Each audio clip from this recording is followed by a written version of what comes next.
नमस्कार। कक्षा 10 में हम आज वृत्त के बारे में यानी सर्कल से संबंधित एक अपना अध्याय है, उसके ऊपर इम्पोर्टेंट प्रश्नों के चर्चा करने जा रहे हैं। तो सबसे महत्वपूर्ण प्रश्न है इसमें कौन से आने वाले हैं, उन पर आज हम चर्चा करेंगे।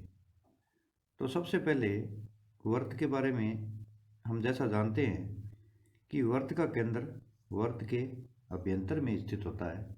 अभ्यंतर का मतलब अंदर।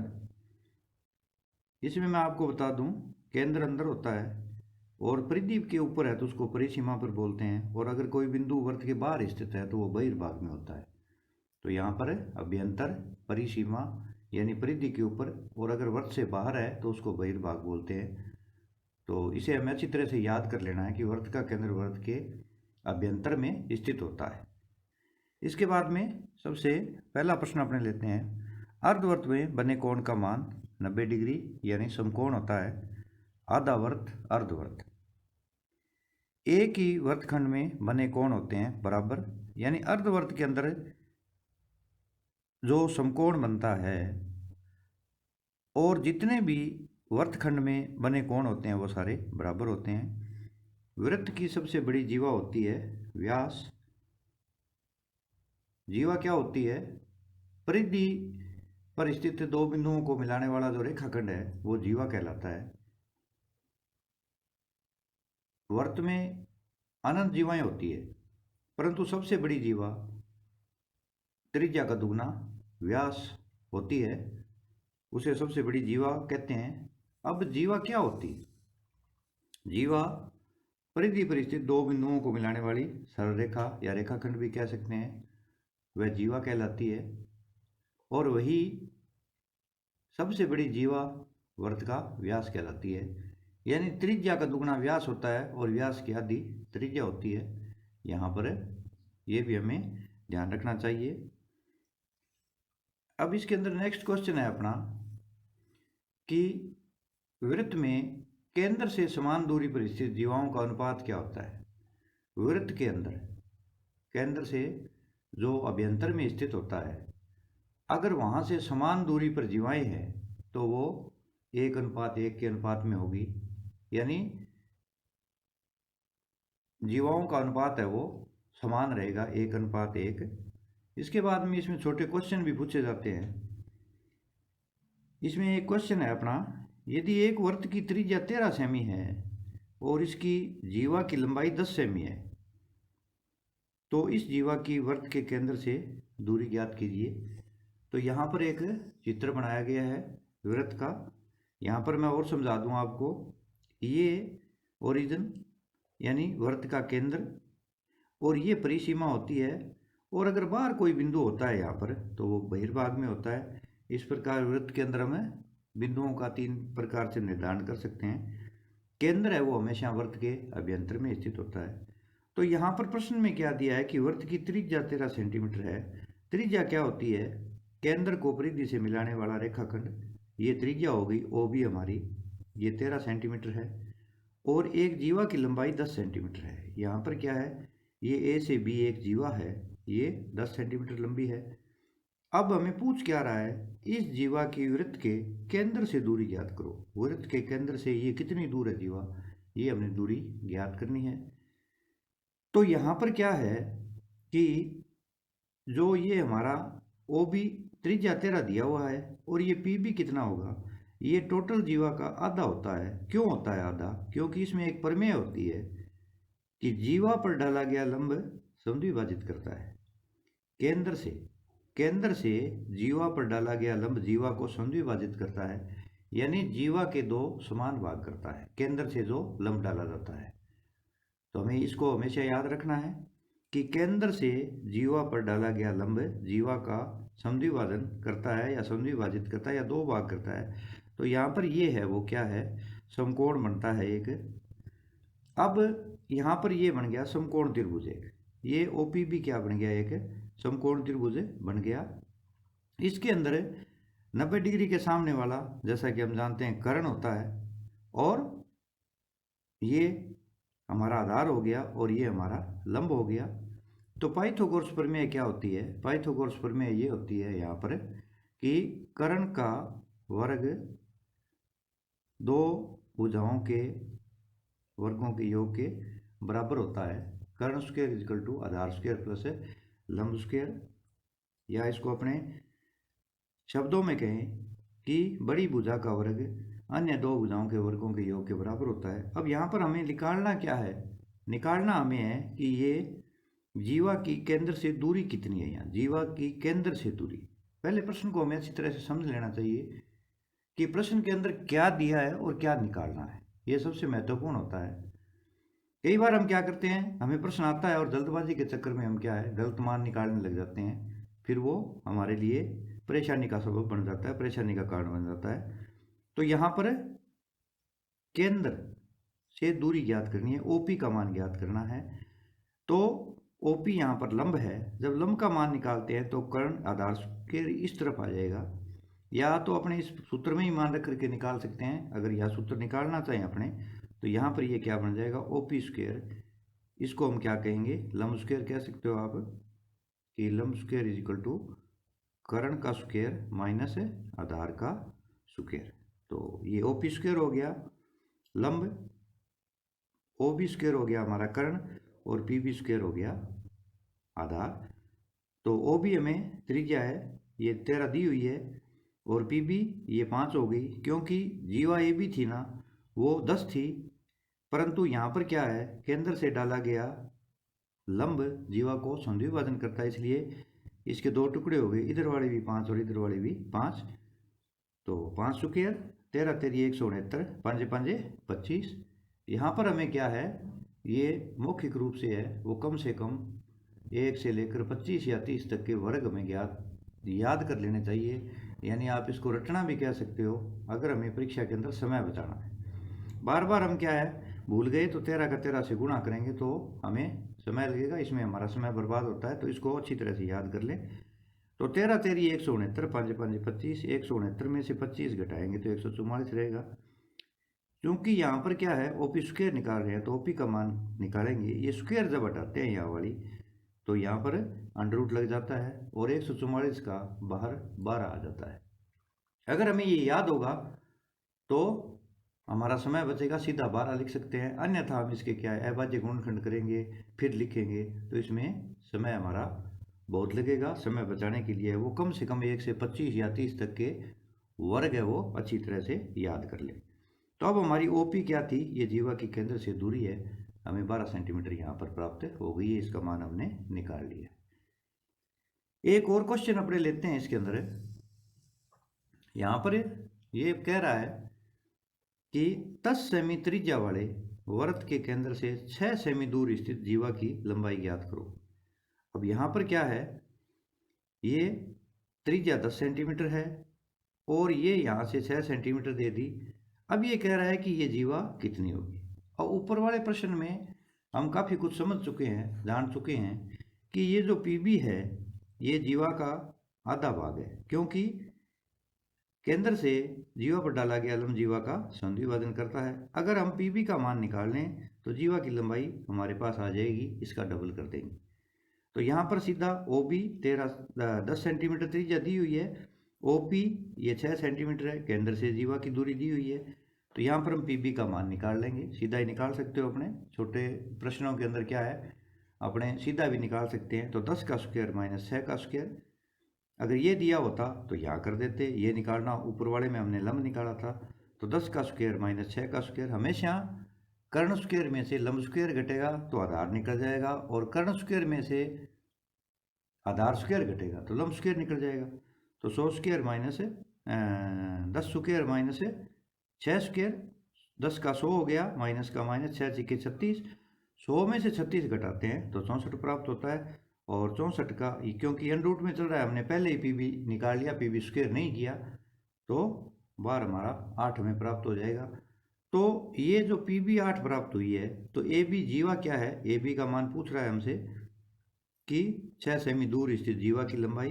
तो जीवा की लंबाई कितनी हो जाएगी, 8 का दुगुना यानी 16 सेंटीमीटर हमें यहाँ पर जीवा की लंबाई हमें प्राप्त हो जाएगी, क्योंकि केंद्र से जीवा पर डाला गया लंब जीवा का संधिविभाजन करता है। इसलिए पी बी हमारी 6 सेंटीमीटर 8 आई है, पी बी 8 निकली है, तो ये भी 8 होगी और ये भी 8 होगी, तो 8 और 8 16, या सीधा 2 8 16 सेंटीमीटर जीवा की लंबाई हमें प्राप्त हो जाएगी। तो इसके अंदर क्या है, यहाँ पर महत्वपूर्ण समझाने का मकसद ये है कि ये सवाल या इससे संबंधित सवाल कोई भी आ सकता है, तो इसमें ये ऊपर वाला और ये सवाल दोनों बहुत ही इम्पोर्टेंट है। एक में हमें जीवा का मान दे करके ये लंब पूछ लिया, और इसके अंदर लंब दे करके हमें जीवा की लंबाई पूछ ली।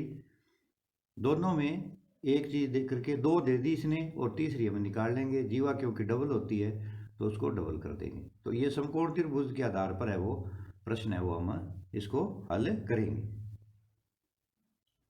एक और अपने महत्वपूर्ण प्रश्न लेते हैं।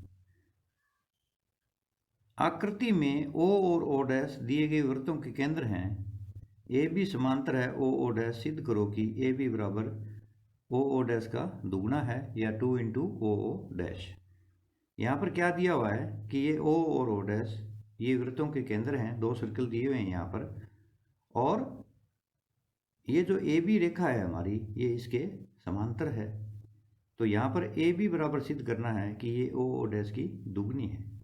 अब यहाँ पर क्या करेंगे, इस प्रकार के प्रश्नों को करने से पहले हमें क्या करना चाहिए, चित्र को अच्छी तरह से ध्यान में रख लेना चाहिए भी चित्र किस तरह से बना हुआ है।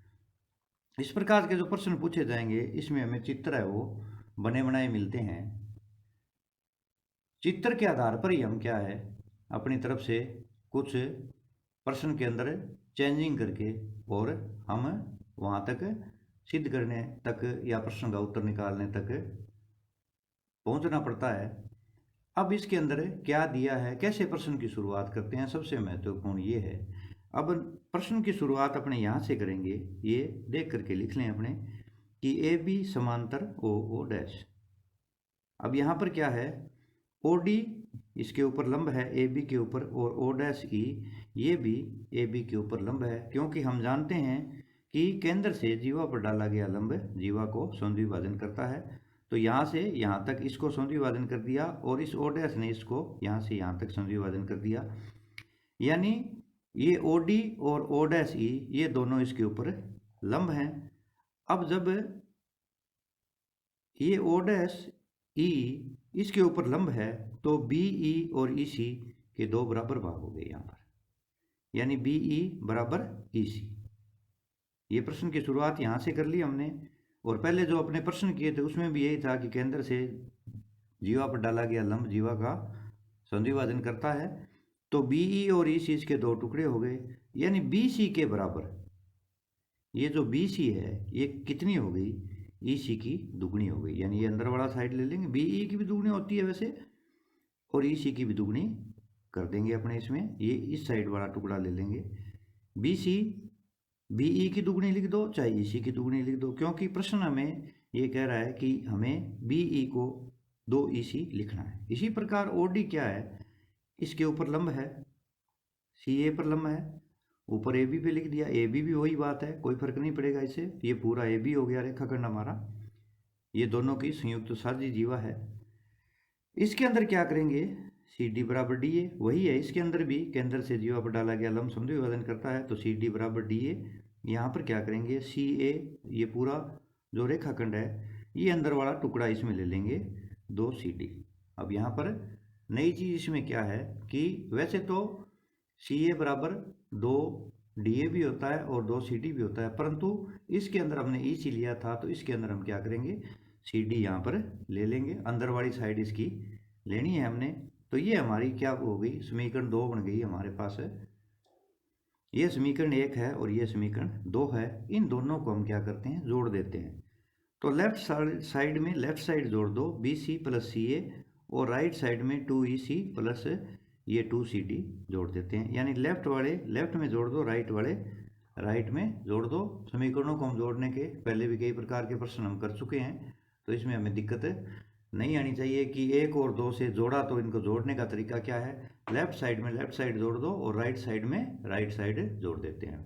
अब इसके अंदर 2 कॉमन है तो 2 कॉमन निकाल लेते हैं, ई सी प्लस सी डी। अब यहाँ पर हम देखते हैं कि ई सी और सी डी किसके बराबर है, ये ई से डी के बराबर है। पुनः चित्र की सहायता लेते हैं हम, ये नंबर 3 हमारी हो जाएगी ई सी प्लस सी डी। ई सी प्लस सी डी किसके बराबर है, ई डी के बराबर है। परंतु रचना क्या कहती है, रचना के अनुसार O dash O E D एक आयत है। रचना हमारी ये क्या कहती है कि ओ डैश ई डी ये क्या है, एक आयत है। तो आयत में क्या होता है, आमने सामने की भुजा बराबर होती है, प्रत्येक ओर समकोण होता है। तो इसके अंदर ई डी किसके बराबर है, ओ डैश ओ के। ये ई डी किसके बराबर है, ओ डैश ओ के। इसका मान है वो समीकरण 3 में रखते हैं। अब अपने क्या करेंगे, ये समीकरण नंबर 3 क्या थी, ए बी बराबर 2 ई डी।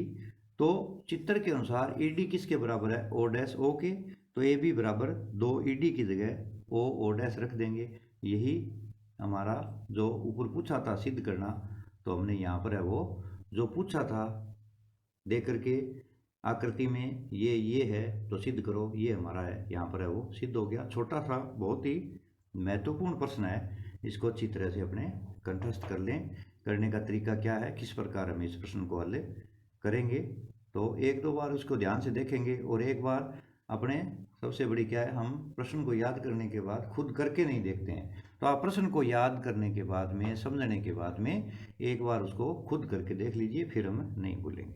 नेक्स्ट क्वेश्चन अपने लेते हैं, ये भी अच्छा क्वेश्चन है, महत्वपूर्ण क्वेश्चन है कि आकृति में कोण ए सी बी बराबर 40 डिग्री है, तो कोण ए बी का मान ज्ञात करो। ये कोण 40 डिग्री का दिया हुआ है, ये इसका सेंटर है और इस तरह से हमें दे रखा है।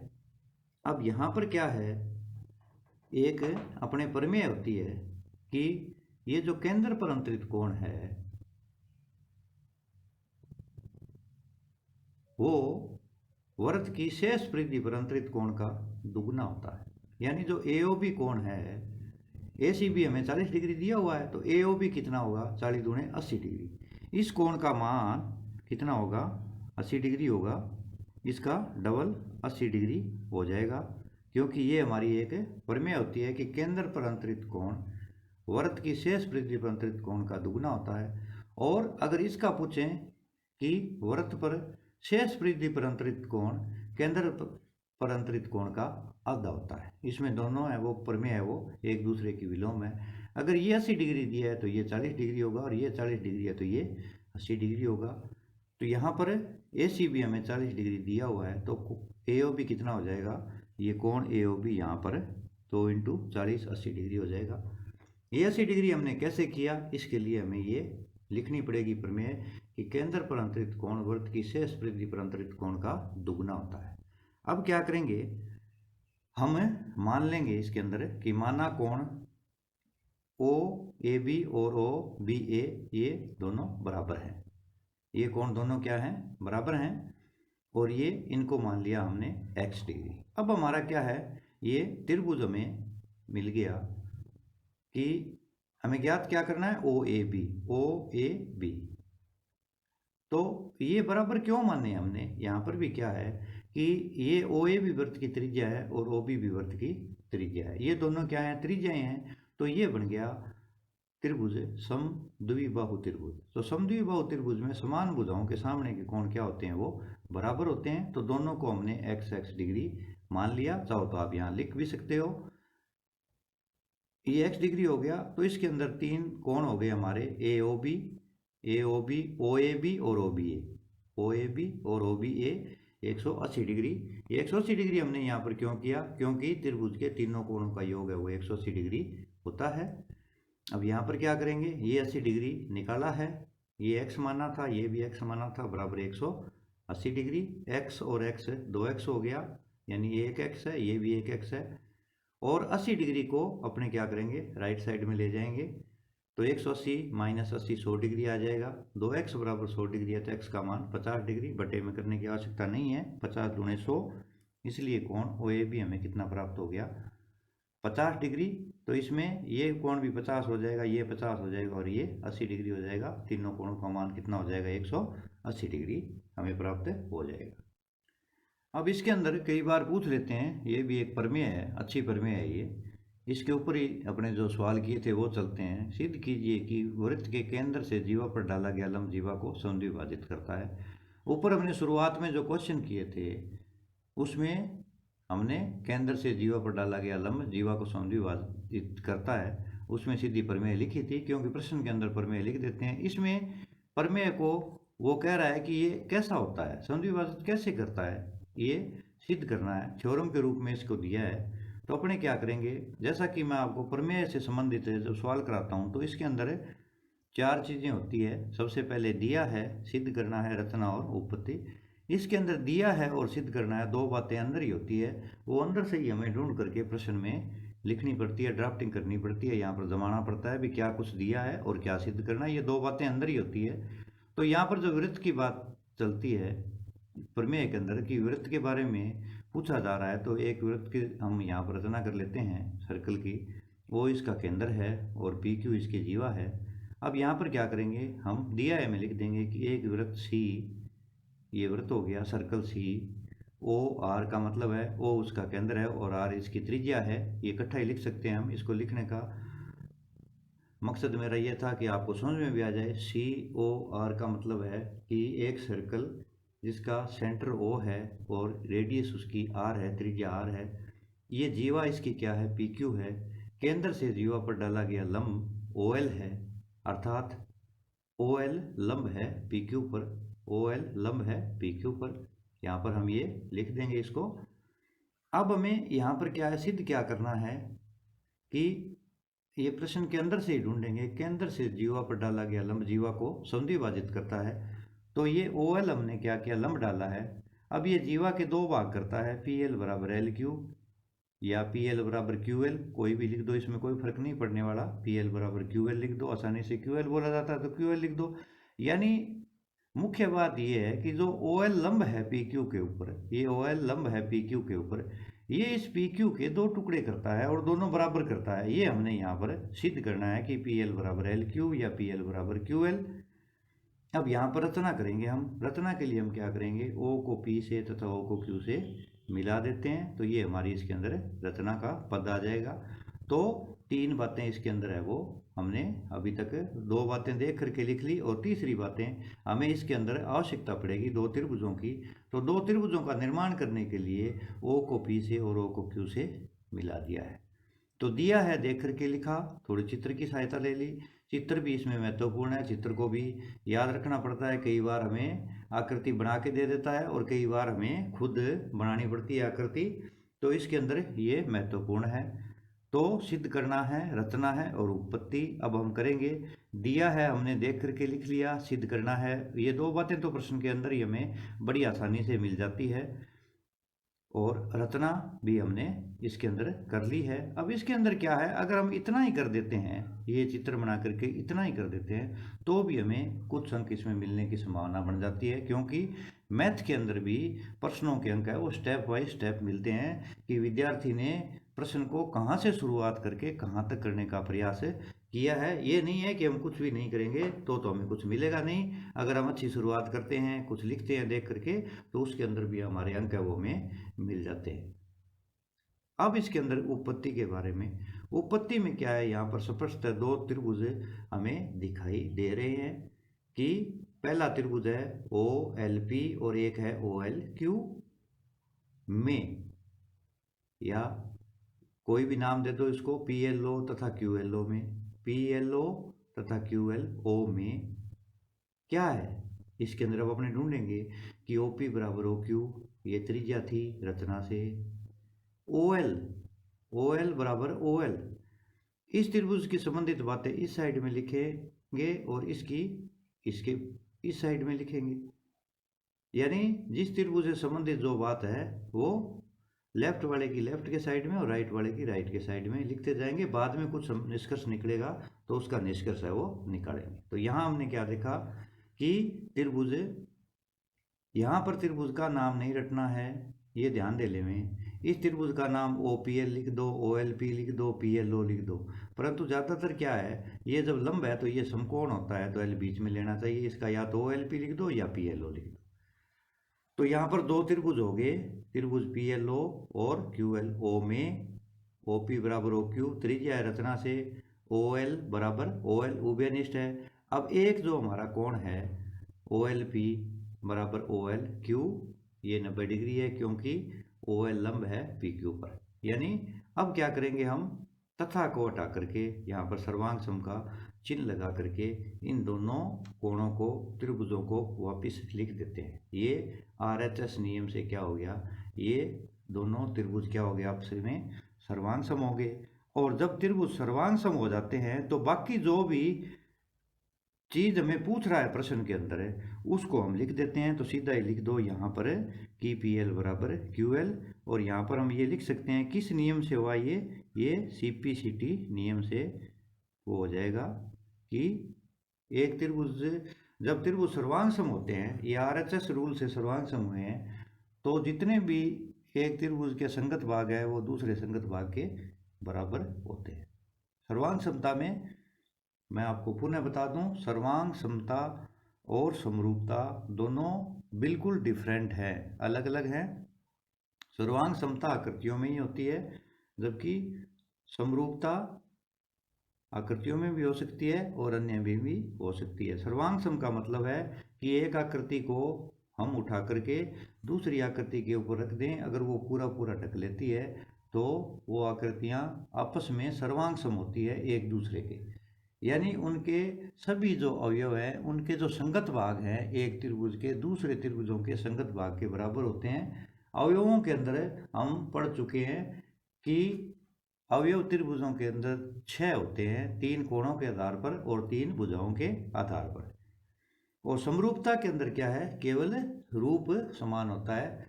जैसे हाथी के बच्चे को देख करके हम तुरंत कह देते हैं कि ये हाथी का बच्चा है। तो ये भी एक अच्छी प्रमेय है जो आपके सामने अभी मैंने समझाने का प्रयास किया कि केंद्र से जीवा पर डाला गया लंब जीवा को संधिभाजित करता है। तो यहाँ पर दो त्रिभुजों की बात थी, ये दोनों त्रिभुज थे, ये त्रिज्या थी, ये दोनों को OL बनाने में समान, दोनों को भूमिका OL है वो दोनों त्रिभुजों को बनाने में भूमिका प्रदान करती है। और ये 90 डिग्री के कोण हो गए क्योंकि ये लंब है तो ये संधिभाजन करेगा इसका। और ये हमने इसके सिद्ध कर दिए कि PL और QL यहाँ पर बराबर है। इसमें बाकी के जो अभी 1 और 2 और 3 और 1 4 ये अवयव लिए, 2 और बचे हुए हैं उनको भी हमें वो लिख सकते हैं कि उनके भी संगत भाग है वो बराबर होंगे। जो बचे हुए 2 कोण हैं त्रिभुजों के, वो भी अगर हमें आवश्यकता पड़ती है कि ये कोण इस कोण के बराबर हो जाएगा और ये कोण इस कोण के बराबर हो जाएगा, तो जो त्रिभुजों के संगत भाग है इसमें अपने सीधा ही लिख सकते हैं CPCT के नियम से। CPCT क्या है इसके बारे में मैं कभी आपसे विस्तार से चर्चा करूंगा कि इसकी फुल फॉर्म क्या होती है। तो इसके अंदर हमने है वो कुछ वृत्त से संबंधित जो ये हमारा अध्याय था उसके अंदर हमने महत्वपूर्ण प्रश्नों के ऊपर वो चर्चा की कि महत्वपूर्ण प्रश्न क्या होते हैं, किस प्रकार से पूछे जा सकते हैं। सबसे महत्वपूर्ण इसमें है कि अर्धवृत्त में बना कोण होता है, समकोण होता है, ये मोस्ट इम्पोर्टेंट क्वेश्चन है, 1 नंबर का सिंपल सा पूछा जा सकता है। और सभी वृत्तखंड में बने कोण बराबर होते हैं और अर्धवृत्त में बना कोण समकोण होता है। वृत्त की सभी त्रिज्याएं समान होती है, केंद्र है वो अभ्यंतर में स्थित होता है और ये होती है वृत्त की परिधि जिसको परिसीमा बोलते हैं। यहाँ पर P और Q बिंदु है वो परिसीमा पर स्थित है। अगर बाहर कोई अपने ऐसे बिंदु लेते हैं तो वो वृत्त के बाहरी बहिर्भाग में बिंदु हो जाता है। ये बहिर्भाग के बिंदु है। हमारे आगे के जो चैप्टर आएंगे उसके अंदर अपने स्पर्श रेखा और उसके बारे में चर्चा करेंगे कि बाहरी बिंदु से खींची गई वृत्त की स्पर्श रेखा है वो आपस में कैसी होती है, समान होती है, तो समान कैसे होती है उनके बारे में भी विस्तार से अपने चर्चा करेंगे। तो फिर ये विद्यार्थियों यहाँ पर इम्पोर्टेंट क्वेश्चन समझाने का मेरा मकसद यही है कि आप है वो इनको अच्छी तरह से देख करके नोटबुक में साथ में नोट भी करें। ये नहीं है कि अपने घर में पड़े पड़े इनको एक बार देख लिया उससे हमें कोई फ़ायदा नहीं होने वाला है। अगर हमने अच्छे अंक प्राप्त करने हैं तो हमें इनको अच्छी तरह से रटना नहीं है, दिमाग में बिठाना है। प्रश्न करने का तरीका क्या है, कहाँ से शुरुआत करनी है और कहाँ पर एंड करना है, ये यहाँ पर सबसे महत्वपूर्ण है। इसका हमें पूरा पूरा ध्यान रखना है और हमें इसमें गफलत नहीं करनी है। अपने क्या है, अगर आपको समय मिलता है तो जो बेसिक कंसेप्ट ऑफ मैथमेटिक्स की वीडियो है उनको भी आप बार बार देखते रहें, क्योंकि उसका सबसे बड़ा फ़ायदा हमें क्या होगा कि जो हमारा कोई भी जो मैथ में बेस हमारा कमज़ोर है तो वो हमारा है वो कमज़ोरी है वो दूर हो जाएगी। छोटे छोटे जो वीडियो मैंने पहले बेसिक कंसेप्ट ऑफ मैथमेटिक्स के या कक्षा 6 से 10 के नाम से डाले हैं, उनको भी आप है जब भी समय मिले बार बार देखते रहें और अपना अभ्यास है वो निरंतर जारी रखें। इसी के साथ आज का ये टॉपिक है, मैं यहीं पर इसको समाप्त करता हूँ। धन्यवाद।